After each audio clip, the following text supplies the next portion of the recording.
Bien, el caso de hoy pasó el 9 de julio, Buenos Aires. Y lo que lo vuelve tan perturbador no es solo la violencia del hecho, sino todo lo que rodea el caso. La agresora María Laura Martins atacó a su hija, una nena de entre 6 y 7 años, según coinciden las notas periodísticas. El 23 de septiembre de 2025 es que ocurren los hechos. María intentó degollar a su hija. Esa frase ya es brutal por sí sola, pero si nos detenemos un segundo estamos hablando de una madre y una nena chiquita en su casa, en un contexto completamente doméstico. No hay intrusos, no hay desconocidos, no hay criminales externos. Es la violencia que viene desde adentro. Siempre golpea más fuerte porque rompe con lo que se supone que tiene que cuidar. El padre de la nena, Agustín Díez, fue quien la encontró. La escena es algo que nadie tendría que ver jamás. Su hija desangrándose todavía con vida, consciente y a centímetros de haber perdido la vida. Esto no es algo que se supera con un peritaje, ni con una declaración, ni con el paso de tiempo. Eso queda. La madre fue detenida inmediatamente, pero no pasó mucho hasta que entró la parte técnica. La declararon inimputable después de las primeras evaluaciones psiquiátricas. Inimputable significa que la justicia considera que la persona no podía comprender la gravedad de sus hechos. En lo formal es una categoría legal, en lo emocional es un abismo. Porque el hecho ocurrió igual, la nena casi muere igual, la decisión de que no es punible no cambia la realidad del daño. Es ahí donde empieza todo el ruido social. Y no es para menos, porque cuando una persona intenta matar a su hijo y a las pocas semanas queda libre, el pueblo entero queda sacudido. Eso fue exactamente lo que pasó el 9 de julio. Calles llenas, gente marchando, carteles pidiendo justicia. No hablamos de un caso que se pierde entre expedientes. Hablamos de un caso que indigna a toda una comunidad porque sienten que el sistema está jugando con fuego. El padre lo dijo sin rodeos. No quiero que mi hija sea otro Lucio Dupuy. Es una frase que lleva a desesperación, pero también un mensaje directo.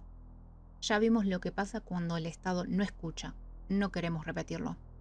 Y no fue solo el pueblo el que sintió ese siniestro déjà vu. El abuelo de Lucio, Ramón Dupuy, también habló, y lo que dijo pesa porque viene de alguien que ya vivió cómo se arma este tipo de tragedia paso a paso.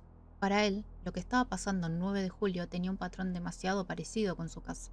Un padre que viene advirtiendo hace años, una nena en riesgo, señales ignoradas y una agresora que queda libre a pesar de lo que hizo. Lo planteó casi como un aviso: esto ya lo vivimos y terminó mal. No lo dijo para sumar ruido, lo dijo porque reconoce el camino. Ya sabe exactamente a dónde puede llevar. Y el dato más duro, según declaró el propio padre, es que hace 6 años que la nena sufría maltrato. 6 años. 6 años de avisos, denuncias, alertas, pedidos de ayuda y aún así nadie frenó nada. Es tremendo cuando la agresión no aparece de la nada, sino que es un punto final de una serie de señales que quedaron en el aire sin respuestas. Y ahí es donde la historia deja de ser un episodio aislado y se transforma en un patrón, un sistema que mira después, nunca antes. La madre quedó en libertad inicialmente bajo la figura de inimputabilidad y fue derivada a un centro psiquiátrico, primero en La Plata y luego en otra localidad. Técnicamente está bajo tratamiento, legalmente sin condena, y esa combinación de riesgo concreto más falta de responsabilidad penal fue lo que encendió la alarma del pueblo. Pero ahora hay un giro importante. La Cámara de Apelaciones revisó el caso y revocó la inimputabilidad, declarando que la madre sí comprendía la criminalidad de su acto. Sinceramente no sé qué es peor. Con esa decisión, la causa vuelve a un fuero penal y se abre la puerta a que se enfrente a una imputación formal por el intento de homicidio. Es un movimiento que muestra que, al menos en esta instancia, la justicia está intentando corregir el rumbo y no dejar el caso en un limbo técnico. Sin embargo, nada de esto borra el miedo de fondo, porque el ataque fue silencioso. No hubo gritos escuchados por vecinos, no hubo testigos, no hubo nadie que interrumpiera nada. Nadie supo lo que pasaba hasta que el padre entró a la casa. Ese nivel de aislamiento, esa violencia en un cuarto privado sin que nadie pudiera intervenir, es lo que más inquieta. Porque cuando alguien cruza ese límite hay un margen para que el sistema falle. La nena sobrevivió porque el padre llegó. Si hubiera tardado 5 minutos más, estaríamos hablando de un femicidio infantil. Así de fina era la línea. Y hoy lo que queda es un cuadro algo extraño. Una menor que estuvo a punto de morir. Una agresora que ahora fue declarada imputable. Un padre que viene suplicando desde hace años que intervengan. Un pueblo pidiendo que esta vez sí se actúe a tiempo. Todo esto hace que el caso no sea solo un hecho violento ocurrido puertas adentro, es un recordatorio incómodo de cuán frágil puede ser la protección de un menor cuando el sistema reacciona tarde. Lo más crudo de esto es que después de la movida del pueblo, las marchas, los reclamos, los titulares, que duraron unos días, el caso empezó a desaparecer del ruido mediático. Como pasa siempre, cuando deja de ser una noticia, se desvanece. Las cámaras se apagan afuera, pero por dentro el dolor sigue ardiendo. Mientras tanto, para esta nena y su padre no es una sección de diario que se ojea y se olvida, es una historia que sigue en marcha, incluso cuando afuera actúan como si ya no hubiera más nada que contar. Y queda esa sensación amarga, que si no se hace algo de verdad, esto podría repetirse, porque lo que no se enfrenta, vuelve. Y en casos así, vuelve peor, pero en otro lugar, con otras caras, haciendo que el presente se pierda en el ruido.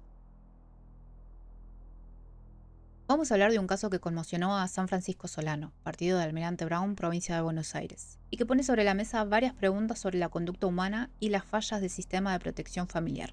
Lo que sabemos con certeza hasta ahora involucra a 3 víctimas y un agresor prófugo. Los datos que tenemos son los siguientes. La víctima principal, una mujer de 22 años, su bebé de 1 año y 5 meses, la madre de la mujer y el agresor, identificado como Agustín Alejandro Ramos, de 24 años, y que hasta el momento permanece prófugo. El hecho ocurrió en la casa de los padres de la víctima, en la calle Dardo Rocha al 6300. Según el relato de la propia mujer, estaban los 3 acostados mirando una película cuando de repente, y sin motivo aparente, Ramos la atacó. La descripción es bastante dura. La ahorcó, le pegó puñetazos en la cara y luego tomó un cuchillo que estaba en la mesa de luz con el que provocó cortes en la cara, el labio, el cuello y el pecho. Mientras esto sucedía, la bebé se acercó a sus padres y también resultó herida en el pómulo, recibiendo 7 puntos de sutura. Recordemos, una bebé de 1 año y 5 meses. La madre de la víctima intervino para defenderla y fue golpeada violentamente. Recibió un puñetazo que la noqueó y la tiró al piso, provocándole una fisura maxilofacial que requiere cirugía.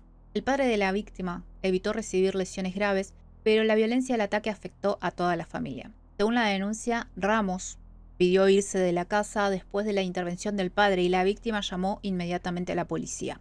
Acá no puedo evitar preguntarme, ¿cómo es posible que alguien acaba de atacar a 3 personas, pide irse y simplemente lo dejan ir? Es un detalle que personalmente siento que merece más desarrollo.